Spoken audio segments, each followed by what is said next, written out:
So today what I want to talk about is spinning rods, specifically a 6.5 to a 7 foot medium heavy spinning rod, because that's what most people have. And this video isn't going to be for the experts out there. So if you're confident in your abilities, go ahead and swipe left on this one, because I want to do this for the introductory guys that are just getting into bass fishing, that really want to know what baits you can run on a spinning rod. Because what I'm going to do today is I'm going to break down the baits that I think are going to be the best baits to put on a 6.5 to a 7 foot spinning rod in a medium to a medium heavy fast, because let's face it, that's what the majority of anglers run, from experts down to beginners. If you haven't learned to use a bait caster yet, this video is going to fit in absolutely perfect for you. This is going to be everything from pond fishing baits to any lake you go to across the country. Any bait you want is going to be in this video. So let's dive right into my top spinning rod baits with a medium heavy rod.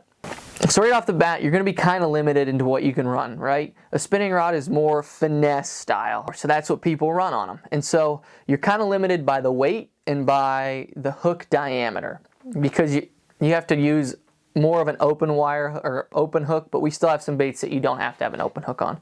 And so the first one that I want to talk about today is going to be a senko. Shouldn't be any surprise to anybody. A senko is one of the best baits out there. You can go to any lake in the world, throw a wacky rig and catch fish, but you can also Texas rig it on a spinning rod with an offset worm hook and get away with it and still do really, really good. But that is my top bait right there. That one is going to cover anybody who's just getting into it. Buy a bunch of senko or stick baits, whatever you want to call it. I like a Zoom Slinky, but a Strike King shimmy stick is my second, and then a Gary Yamamoto is going to be my third. And so that is bait number one, senko. Again, shouldn't be a surprise to anybody. My next bait is going to be a swim bait. This is a bait that you can throw anywhere, again, for any depth of water, any species, and a swim bait is going to have you covered. Whether you're on a smallmouth fishery, whether you're on a pond, whether you're on a lake or river, it doesn't matter. A swim bait is going to be great. You can throw it on an open hook or an underspin and still get away with it if you just upsize your line a little bit. I like braid to a leader for 90% of these, and braid to a fluorocarbon leader is going to be pretty much what you can run for every spinning rod and get away with it, because braid holds up a lot longer. And if you can figure out how to tie a leader knot, which is really, really simple, I'm going to do a video on that later, but I have some on my TikTok. If you guys aren't on my TikTok, you should be.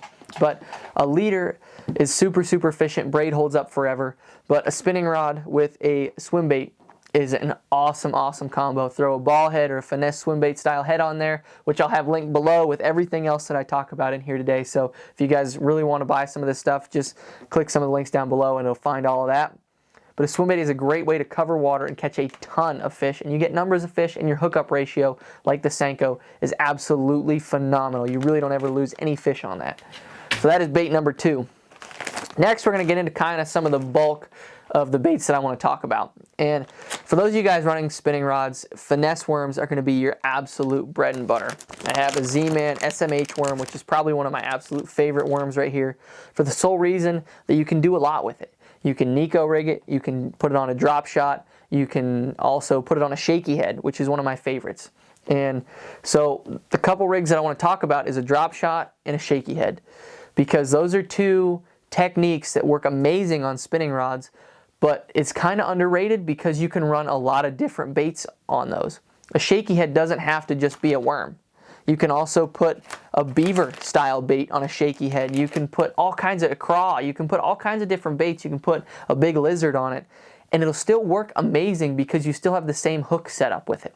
So you can run, I have some around here somewhere, you can still run the same hook with it and catch a ton of fish. I run that Trocar shaky head, and the hookup ratio is absolutely phenomenal. But again, you can put a lizard, you can put a brush hog, you can put a big worm, you can put a small worm, you can put a beaver style bait on it. So you don't have to limit yourself to just a worm. And that is one way to get around trying to throw a Texas rig or trying to throw all these bigger baits, is if you just have a spinning rod, those skip amazing. You can fish them under docks, you can fish them in brush, you can fish them everywhere and catch fish. So a shaky head for you guys is a phenomenal, phenomenal bait. Yeah, these ones right here, these Trocar Pro V tungsten ones, oh my gosh, are they absolutely amazing.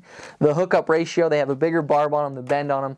And that's not a sponsor plug. I freaking just love those. I will pay full price for those any day of the week because that shaky head catches them and it holds up extremely, extremely well. So I'll have all those linked down below with all the different baits that I like to put on a shaky head because, again, it's not just a worm. Same thing with a drop shot.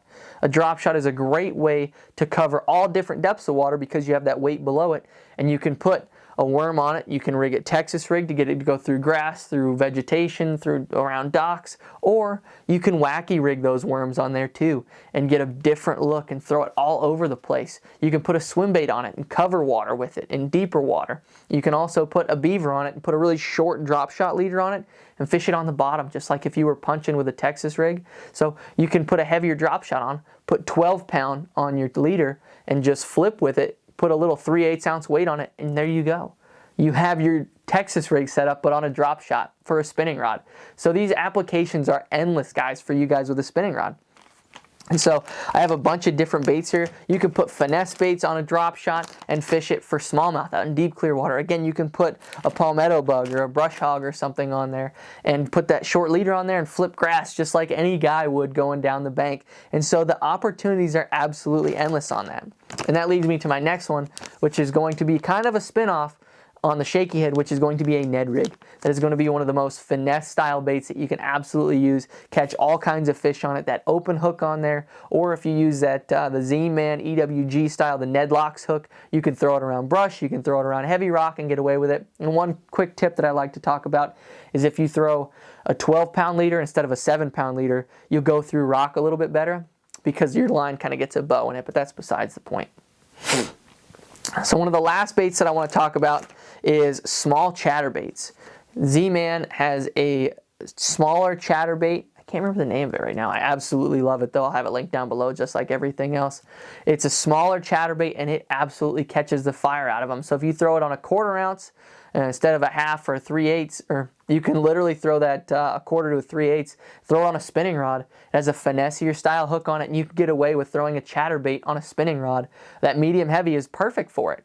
And you can load up on them just like you would, and you can catch fish in grass and everything with it. You just have to be careful how thick of grass you're fishing with it. Flukes are also another great one. I have a fluke right here somewhere. Flukes are a phenomenal way to cover water with a spinning rod. You can put a nose hook on it. You can Texas rig it. You can cover a ton of water, catch fish that are blowing up. So all the guys throwing big topwaters on their bait casters, you can go right behind them throwing a fluke to those same fish that are blowing up and still catch giant fish doing it.